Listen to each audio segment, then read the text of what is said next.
Hi there, my name is Dalton Stearns. Today I'm giving an informative speech for my speech class. With me is my family, as I need 3 witnesses. Thank you for being here. Today, for my speech, I chose the topic of Martin Luther King Jr. During this trying times of quarantine, I think it's remembered to stay together and to remain peaceful. And I think Martin really exemplified that idea and those ideals. So I'm just going to give you a speech about him. Martin Luther King Jr., arguably the most famous civil rights activist of all time, was not born Martin Luther King Jr. He was actually born Michael. His father also Michael, that's why he's Jr. They changed their names after the Baptist priest Martin Luther. Son changed his name as well to honor his father's wishes. Grew up in the South during the 1900s, during a very chaotic and dangerous time. Martin was an exemplary student growing up. He skipped 9th and 11th grade, got great grades, but in college he was struggling to find his own self-identity and religion. Until he took a class in college. It was a Bible class. There he met people and he exchanged ideas and ideals and learned a lot. He went on to graduate with a doctorate. He went to Pennsylvania to study and eventually was accepted to Boston University, where he again met trouble in trying to identify with himself and try to find things. The president of his old college contacted him, and he realized that given the scenario they were stuck in with the religious hardships and color issues that were going on, he realized that he could use his position in religion to influence people and use it as a tool against racism.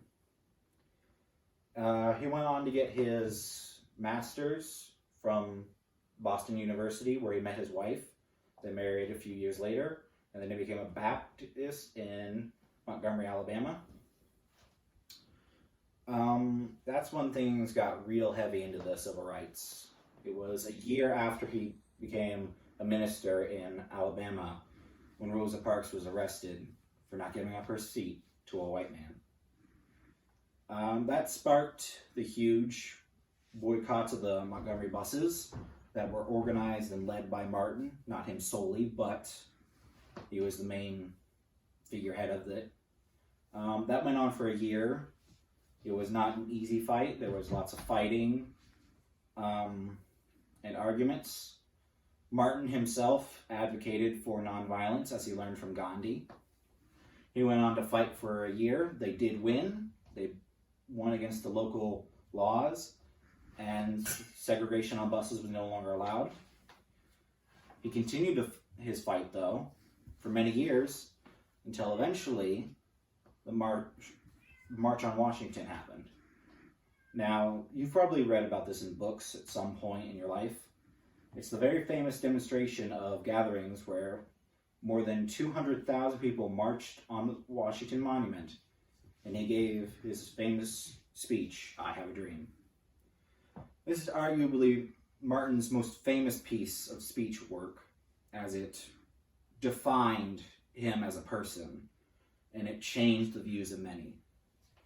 Within a year, the President Johnson at the time, signed this Equal Voter Rights Act, which gave colored people the right to vote.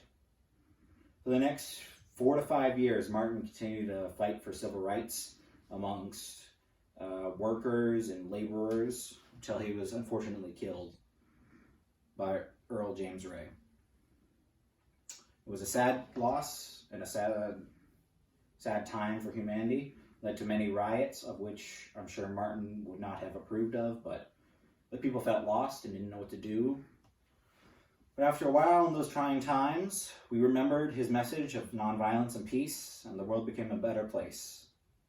And that's what I really want to talk about, is his message of nonviolence changed the world, and then we realized that no matter the issue or the pandemic, we need to remain strong and together. and that we are all human, and that it's important not to turn on each other.